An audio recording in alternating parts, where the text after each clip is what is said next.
Has Fallout 76 bounced back from its poor launch? And what about Todd Howard? Should we let bygones be bygones for the choices he made for this much-loved series? It's time for a trip down memory lane as we revisit this game's past. There are probably a few missteps by Bethesda that have slipped your mind. After that, we'll take a good look at the game as it stands now, and I'll give you my final thoughts. Fallout 76 hit the market with a thud, with many players deeming it boring and full of bugs.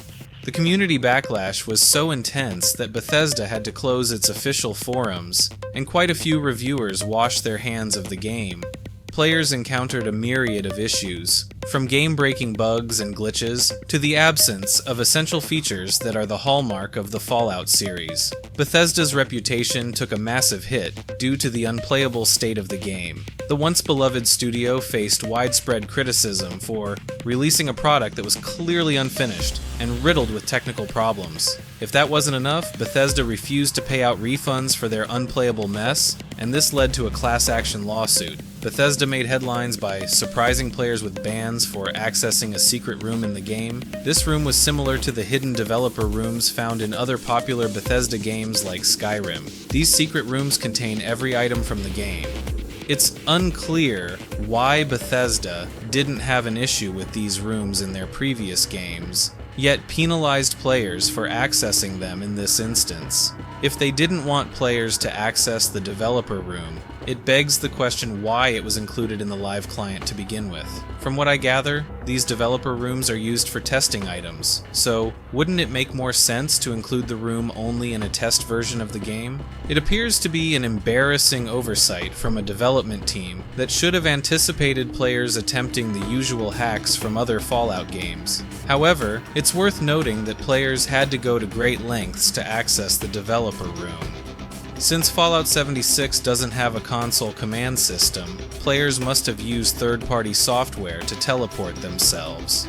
The use of third-party software to manipulate online games is generally accepted as a violation of the terms of service. So, the banned players weren't entirely blameless. The drama surrounding its special edition items, specifically the promised canvas bag in the Power Armor edition, can't be skipped over. Imagine the excitement of receiving your special edition of Fallout 76, only to find out that the high-quality canvas bag you were promised had been swapped out for a cheaper nylon version. Fans were understandably upset, feeling misled by Bethesda, who had advertised the canvas bag in their marketing materials. Bethesda's initial response to the backlash was lackluster, offering a measly amount of in-game currency as compensation for the downgrade in quality. This sparked even more outrage among the gaming community, with many feeling that Bethesda was not taking their concerns seriously.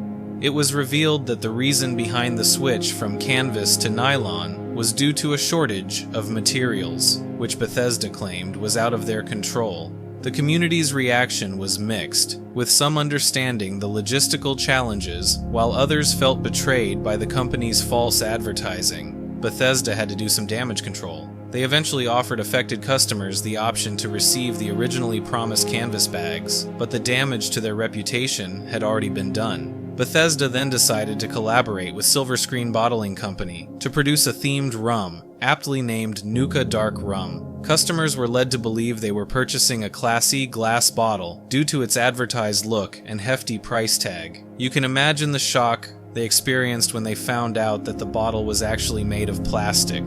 The product was promoted in a misleading manner, resulting in disgruntled customers and a wave of criticism. Silver Screen attempted to justify the design of the product, but to the fans, their explanation came off as either a blatant lie or a show of complete cluelessness. Bethesda ended up shouldering part of the responsibility for this deceptive marketing blunder. They were held accountable for their unclear promotion, and Pete Hines, Bethesda's SVP of Marketing and Communications, being MIA on social media amidst the controversy. Customers had a tough time returning the rum, adding more fuel to the fire. Fans didn't shy away from expressing their disappointment with the taste of the rum and its steep price either, making it clear that they believe they basically paid for a gimmick, not the quality of the product itself.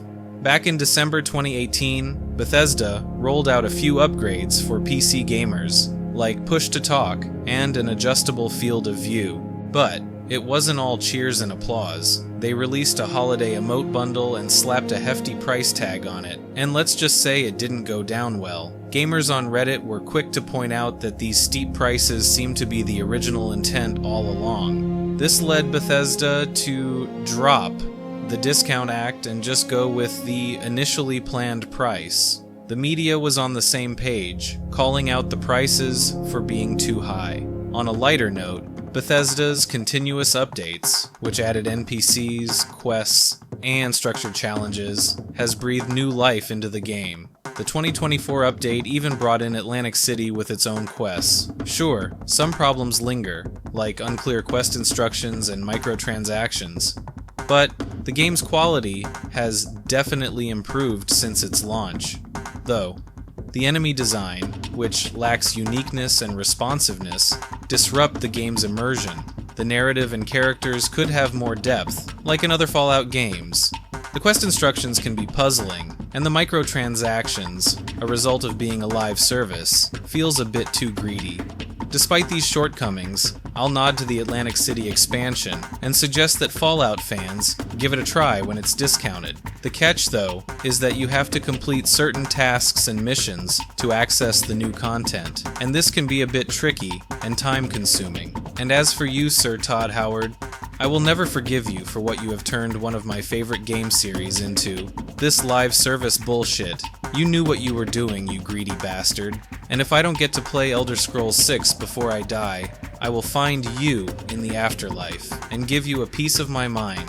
You need to watch this video about how Stellar Blade ruined her life. And remember, seek to learn, not judge.